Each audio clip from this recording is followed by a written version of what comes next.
नाज़िन मोहन जो दड़ो शहर ऐं पासे में रमज़ान के भलारे महीने में भी दुकानदारनि ऐं वापारनि हिक हटी कायम कंदे आम फापे जी शयुनि जा अघ चोट चाढ़े छॾिया आहिनि, जंहिं सबब गरीब माण्हू सख़्त परेशानी ॾुखियाईनि जो शिकार थी विया आहिनि।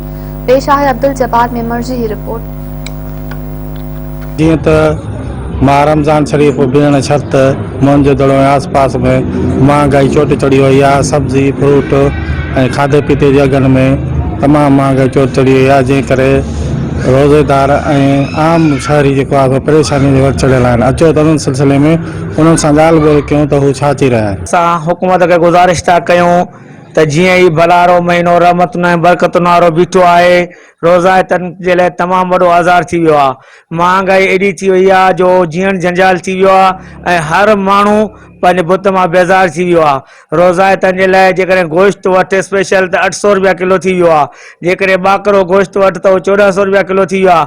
जेकॾहिं ग़रीब माण्हू को पटाटा थो वठे त पटाटा बि 100 रुपया किलो थी विया आहिनि। जेकॾहिं हुन में दाग़िले बसर विझ त बसर बि 200 रुपया किलो थी विया आहिनि।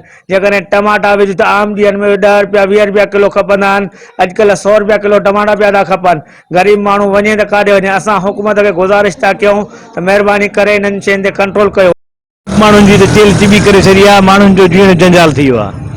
भिंडी था वठूं त उहा 120 रुपया किलो आहे, ॿाकरो गोश्त 1000 रुपया किलो 1100 रुपया किलो रुगो पियो आहे, वॾो गोश्त 500 रुपया 700 रुपया किलो आहे। हाणे ग़रीब माण्हू वञे त केॾां वञे। हिकिड़ो आम मज़दूर आहे जेको ॾींहं में कमाए 500 रुपया थो, उहो 500 रुपया खणी वञी ॿचड़नि खे छा खाराए छा पियारे। दवा दरमल लटो कपिड़ो ईद बरात मिटरी माइटरी उथण वेहण इहे मसइला किथां हल थियनि।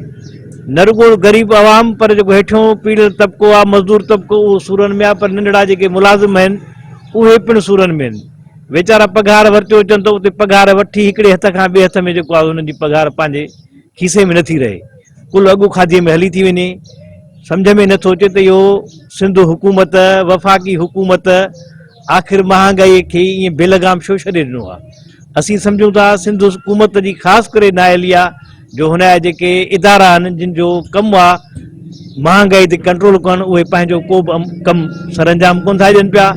जीअं त ॾोकरी शहर में महांगाई उरूज ते आहे ऐं मुर्गी जेका 300 रुपया किलो हूंदी 250 रुपया किलो हूंदी उहा 450 रुपया किलो थी वई आहे। पटाटा 50 खां क्रॉस करे आहिनि ऐं टमाटा जेके 10 रुपए किलो पिया मिलनि उहे हींअर 70-80 रुपए किलो था मिलनि।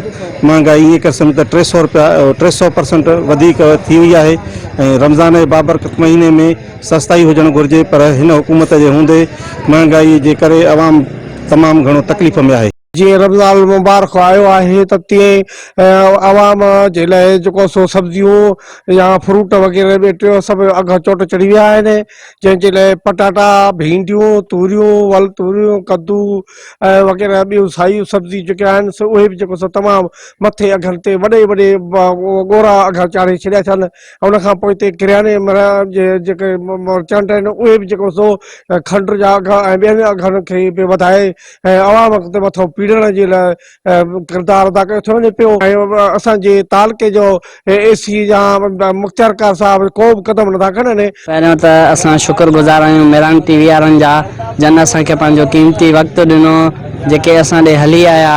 हिन रमज़ान महीने में भलारे में जेकी महांगाई आहे हिन महिल उरूज ते पहुतल आहे ऐं टमाटा जेके आहिनि 80 रुपया किलो आहे, बटालू 70 रुपया किलो आहे ऐं बसर 40-50 रुपया किलो आहे। गरीब आवाम वञे काॾे। कारखाने ज़िले जी घणे खां घणी आहे। असां मोहन दड़े जे मुलाज़िम आहियूं, हिते पंहिंजो रोज़ी पंहिंजो कंदा आहियूं। अची जेको सुबुह जो ईंदा आहियूं ड्यूटी करे हलिया वेंदा आहियूं, पर असांजे हिन महांगाई जो जेको आहे वॾे में घणी महांगी आहे।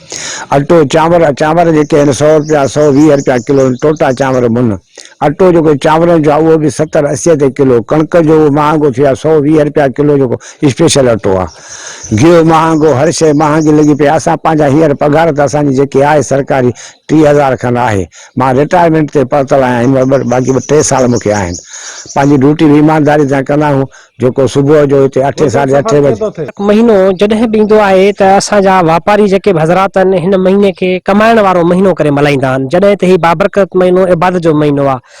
आम रोज़मर्रा जूं जेके आम शयूं आहिनि जेकॾहिं तव्हां ॾिसो मुर्गी आहे हिन वक़्तु 450 रुपया किलो आहे, गोश्त 800 रुपया थी वियो आहे, छेले जो गोश्त तव्हां वठो तव्हांखे 1500 1200 ताईं 1300 ताईं उहो किलो। उन खां अलावा सब्जी आहे, तव्हां सब्जी वठो तव्हांखे एॾी तव्हांखे हर शइ महांगाई।